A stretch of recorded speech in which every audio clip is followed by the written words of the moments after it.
நான் மண்டாயப்புதுலேருந்து வரேன். எனக்கு வந்து ஜாதி கொடுமை பண்ணுறாங்க. நான் வந்து மீனவர் பொண்ணு, எங்கள் வீட்டுக்கார் வந்து வன்னியர் சார்ந்தவர். அதனால் ஊர் உள்ள இருக்கக்கூடாது, நீங்கள் ஊர் விட்டு வெளியே போகணும் அப்படின்னு சொல்கிறாங்க. எங்கள் வீட்டுக்கார் வந்து வெளியூரில் வேலை செய்கிறாரு. 2 மாதத்துக்கு ஒரு தடவை 3 மாதத்துக்கு ஒரு தடவை தான் வருவார். வந்தாலும் 2 நாள் 3 நாளில் போயிடுவார். எனக்கு பாதுகாப்பு வேணுன்றதுக்காக நான் எங்கள் அம்மா வீட்டிலே தான் இருக்கிறேன். நான் ஊர் விட்டுலாம் போக மாட்டேன் இப்படின்னு சொல்லி நானும் எங்கள் வீட்டுக்காரரும் அவங்கக்கிட்ட 10 வருஷமாக போராடிட்டோம். ஒரு பஞ்சாயத்துலேயும் ஒரு வருஷமும் போயிட்டு நாங்கள் இங்கே தான் இருப்போம் நாங்கள் சொல்லி பார்த்துட்டோம். அவங்க கேட்கல. அதுக்கப்புறம் இப்போ ரீசெண்டாக சனிக்கிழமை என்ன பண்ணாங்க, நான் ஊரை விட்டு போகலன்னு சொல்லி எங்கள் தம்பிக்கு வந்து வேலைக்கு போகக்கூடாதுன்னு கட்டு குத்துருக்காங்க. பால் வாங்கக்கூடாதுன்னு கட்டு குத்துருக்காங்க. தெருக்கூடாது, தண்ணி பிடிக்கூடாது சொல்லியிருக்காங்க. ஆட்டோவில் போகக்கூடாது சொல்லியிருக்காங்க. இப்போ நான் எங்கள் தம்பி சொல்கிறான், எங்கள் அக்காவை நான் வீடு வாடகை கூட எடுத்து நான் வச்சிடுறேன். ஆனால் எங்கள் அக்கா நல்லது கெட்டதுன்னா வர விடுங்க அப்படின்னு கேட்டதுக்கு, இல்லை உங்கள் அக்கா நல்லது கெட்டதுலாம் வரக்கூடாது, போனது தான், நீங்கள் வேணால் போய் பார்த்துட்டு வாங்க, ஆனால் உங்கள் அக்கா ஊர் உள்ள வரக்கூடாது அப்படின்னு சொல்கிறாங்க. அதனால எங்கள் தம்பி வந்து என்னை அனுப்பலை.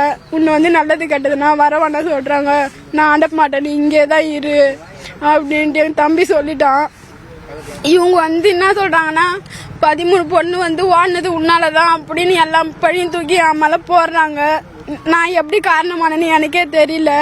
நான் வந்து என்ன ஒருத்தர் விருப்பப்பட்டு கல்யாணம் பண்ணிக்கிறேன்னு சொன்னதுக்கு வீட்டில் வந்து பொண்ணு கேட்டு கல்யாணம் பண்ணிங்க சொன்னேன். அவங்க அப்பா அம்மா ஒத்துக்கல. ஆனால் அவர் வந்துட்டாரு. வந்து எங்கள் அப்பா அம்மா ஒத்துக்கினாங்க. ஊரில் சொல்லி தான் கல்யாணம் பண்ணாங்க. இது வரைக்கும் நாங்கள் அங்கே இருந்துனே தான் இருந்தோம். ஆனால் ஒரு பொண்ணு ஓடும்போது எங்களுக்கு பிரச்சனை பண்ணின்னு தான் இருந்தாங்க. அப்போல்லாம் ஊரை விட்டு போன்னு சொல்லின்னு தான் இருந்தாங்க. நாங்கள் அப்பயும் நாங்கள் போகல, அங்கே தான் இருக்கிறோம்.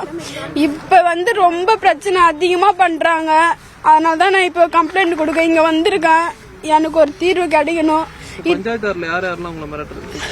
என்ன இப்போதைக்கு பார்க்க போனாக்கா ஒரு 10 பேர் இருக்கிறாங்க. அவங்க தான் ரொம்ப பேசுகிறாங்களே. மெயினாக இப்போ வந்து இது வரைக்கும் இந்த தலைவருங்களாவது உங்கள் ஊருக்கார் வெளியூர், அதனால் நீ இருக்கக்கூடாது அப்படின்னு தான் சொன்னாங்க. இப்போ வந்துக்கிற தலைவர் மட்டும்தான் கரெக்டாக ஜாதியை சொல்கிறாரு. உங்கள் வீட்டுக்கார் மீனவர் ஜாதி இல்லைல்ல, நீங்கள் இருக்கக்கூடாதுன்னு அவரு தான் சொல்கிறாரு. அதனால தான் நான் இப்போ வந்து இங்கே வந்திருக்கேன். ஆமாம், மைக்கில் அலௌன்ஸ் பண்ணாங்க. எங்கள் தம்பி வந்து வேலைக்கு நந்தகுமார், என் தம்பி பேர் நந்தகுமார், அவனை வேலைக்கு ஏற்றக்கூடாது, பால் நந்து வீட்டு குடும்பத்துக்கு பால் கொடுக்கக்கூடாது, அவங்கள ஆட்டோவில் ஏற்றக்கூடாது அப்படின்னு மைக்கில் தான் அலௌன்ஸ் பண்ணாங்க. எங்களை கூட்டு கூட சொல்லலை. போன தடவை நான் அந்த கூட்டத்துக்கு நான் போயிருந்தேன். என்னை ஏன் போக சொல்கிறீங்க, நான் என்ன தப்பு பண்ணேன், நான் பண்ணு கம்முன்னு தானே இருக்கிறேன், எங்கள் அம்மா வீட்டில் தானே இருக்கிறேன் அப்படின்னு சொன்னதுக்கு, இல்லை உனக்குலாம் வந்து உங்ககிட்ட பேசுகிற தகுதிலாம் எங்களுக்கு இல்லை, நாங்கள் உங்ககிட்ட பேசணும்னா உனக்கு தகுதி இல்லை அப்படின்னு சொல்லி என்னை அனுப்பிட்டாங்க. என்கிட்ட பேசவே இல்லை.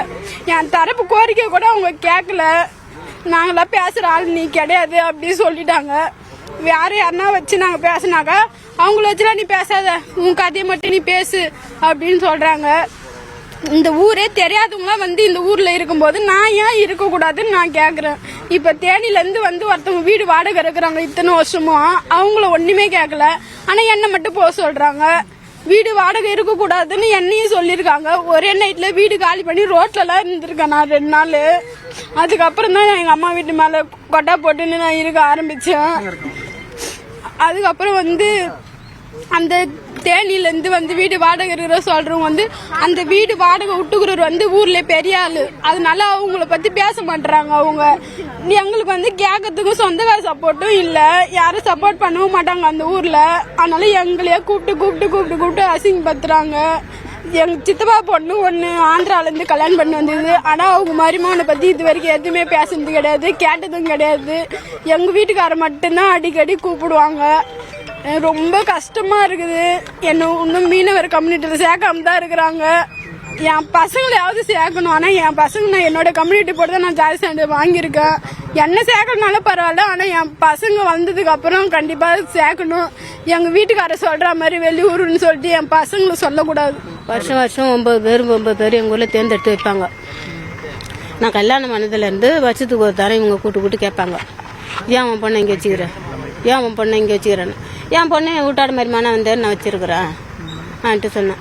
அதெல்லாம் இருக்கக்கூடாது, நீங்கள் ஏன் இருக்கக்கூடாதுன்றீங்க, நாங்கள் இஷ்டப்பட்டு எங்களால் முடியல, எங்கள் வீட்டுக்கார் ஊனமுற்றவர், நான் 4 பொட்டை கட்டி வச்சுக்கிறேன், எங்களால் முடியல, நான் கட்டி கொடுத்து வீட்டாட மாதிரி மனம் வச்சுக்கிறேன்னு சொன்னேன். அதெல்லாம் இருக்கக்கூடாது இது அந்த ஊரில் என் வீட்டில் தான் இருக்கிறாங்க, என் வீட்டில் தான் இருப்பாங்க. அப்புறம் கஷ்டம் மறுபடியும் போன மாதம் அம்மாசை அன்னைக்கு கூட்டம் வச்சாங்க. இதுக்கு முன்னாடியே என்ன பண்ணாங்க, கையெழுத்து போடுனாங்க. நான் சொன்னேன் என் பொண்ணு என் வீட்டில் தான் இருக்கும், நான் கையெழுத்து போட்டால் கூட என் வீட்டில் தான் இருக்கும். உனக்கு பிள்ளை முக்கியமா பொண்ணு முக்கியமான்னு கேட்டாங்க. எனக்கு பிள்ளையும் வேணும் பொண்ணும் வேணும், நான் போய் பொண்ணு வேணும்னு தான் கையெழுத்து போடுவேன் அப்படின்ட்டு போட்டு விட்டேன். அதுக்கு பிற்பாடு என்ன பண்ணாங்க, கூட்டு ஒரு நாள் கேட்டாங்க. அப்பயும் அதுமாரி தான் கேட்டாங்க, நீ எப்படி ஒன்றை வச்சுக்கிற உன் பொண்ணை? என் பொண்ணு என் வீட்டை தான் இருக்குன்னு சொல்கிறேன், அப்புறம் எப்படி ஒன்றை வச்சுக்கிறேன்னு சொல்கிறேன். நாங்கள் கட்டு கொடுக்க போகிறோம். சரி கொடுத்துங்க. அந்த 10 இன்னும் சனிக்கிழமை அன்னைக்கு கட்டு கொடுத்தாங்க. கடையில் எந்த செலவும் கொடுக்கக்கூடாது, எந்த செலவும் போகக்கூடாது, அவங்கள ஊரை விட்டு ஒதுக்கி வைக்கிறோம் அப்படின்ட்டு சொன்னாங்க. அப்போ தான் என் பொண்ணு சொல்லிச்சு, ஏம்மா நான் கேஸ் கொடுக்க போகிறேன், நீ என்னம்மா சொல்கிறேன்? ஏம்மா இத்தனை வருஷமாக அவங்களாண்ட நான் கஷ்டப்பட்டு குடும்பம் பண்ணிட்டேன், நீ அந்த கஷ்டத்தை அனுபவிக்காத, என் கஷ்டம் என்னடா போட்டோம், நீ என்ன பண்ணு, நீ கேஸ் கொடு, நான் வரேன், என் பிள்ளை வர தேவையில்ல, நான் வரேன், நான் தானே ஒன்று பெற்றேன், நான் வரேன் நிட்டு இங்கே வந்து கேஸ் கொடுக்க வந்தோம். எதில் சொன்னாங்க? தந்திரா போட்டாங்களா கோயில்? கோயிலில் மைக் கட்டி வச்சுக்கிறாங்க, தெரு ஒரு மைக்கு, அந்த மைக்கில் சொன்னாங்க கடையில் செலவு கொடுக்கக்கூடாது, கடையில் செலவு கொடுக்கக்கூடாது, அவங்கள ஊரை விட்டு ஒதுக்கி வச்சுக்கிதோ நிட்டு சொன்னாங்க. கடலுக்கு போகக்கூடாது, வேலைக்கு தூக்கி ஏற்றக்கூடாது நிட்டு என் பிள்ளைக்கு கட்டு கொடுத்துட்டாங்க. ஏன்னா என் பிள்ளைக்கு கட்டு கொடுத்துட்டு என் பொண்ணை அனுப்பிட்டாங்க, அவங்க அந்த மாதிரி கட்டு கொடுத்தாங்க. நான் என்ன பண்ணேன், நம்ம இத்தனை வருஷம் கஷ்டம் அனுபவிச்சிட்டோம், இவங்க கொடுத்த டார்ச்சர்லாம் நம்ம தாங்கிக்கணும், இதுக்கு மேல்பட்டு நம்ம பண்ணி அந்த மாதிரி எதனா கூடாது. மரக்கான வீடு வாடகைக்கு சொல்லு, மரக்கான வீடு வாடகைக்கு சொல்லுன்னா அவரு 2 மாசம் 3 மாசம் வண்டி ஓட்ட போயிடுறாரு. அந்த தனிப்பட்ட பொண்ணு போய் நான் எங்க அதை வீடு வாடகை விட்டு இந்த காலத்துல யாருனா இருக்க முடியுமா? தனியா ஆம்பளை கூட இருக்கிறதே என்னென்ன கொடுமையே நடக்குது. அந்த மாதிரி இருக்கணும், நான் அதை எப்படி தனியாக அனுப்பி விடுவேன்? வீடு வாடகை எடுத்து நான் விட மாட்டேன், நீ அனுப்பிதான் ஆகணும். நான் அனுப்ப மாட்டேன் பற்றி என் பிள்ளைக்கு கட்டு கொடுத்துட்டாங்க. அதனால தான் இங்கே வந்தா நான் கேஸ் கொடுக்க. தேவையான பொருள் எங்க வாங்குறீங்க? பால் 2 கிலோமீட்டர் நடந்து ரோட்டுக்கு போகணும், ரோட்டில் போய் தான் வாங்கி வரோம். இதே மாதிரி உங்க பிள்ளைங்க மட்டும் கட்டுப்பாடா ஊர்ல யாரப்பட்டவங்க இருக்கலாம்? வேற ஊர்ல யாரும் இல்லை, என் பிள்ளைக்கு வரைக்கும் தான் கட்டு கொடுத்து வச்சுக்கிறாங்க. வேலைக்கு விட்டுக்கு ஏற்றக்கூடாது, கடையில் செலவு கொடுக்கக்கூடாது. அதனாலதான் நாங்க இங்க வந்தோம் கேஸ் கொடுக்க. இவங்க என்னன்றாங்க, நீங்க மரகாணத்தில் போய் ஸ்டேஷன்ல கேஸ் கொடுங்கன்னாங்க. நாங்க மரகாணத்தில் போய் ஸ்டேஷன்ல கேஸ் கொடுத்தா என்னவாங்க, கூட்டம் மற்ற பேரும் பேசுவாங்க.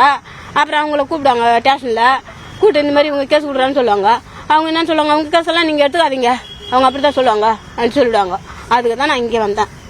இத்தனை 10 வருஷமா நான் அனுபவிச்சிட்டேன். இந்த 10 வருஷத்துக்கு மேல்பட்டு இப்ப என் பொண்ணு அனுபவிக்க கூடாதுன்னு தான் நான் இங்க வந்தேன். பிளே ஸ்டோர் மற்றும் ஆப் ஸ்டோரில் இருந்து பாலிமர் செயலியை QR கோடு மூலம் பதிவிறக்கம் செய்யுங்கள். செய்திகளை உடனுக்குடன் பெறுங்கள்.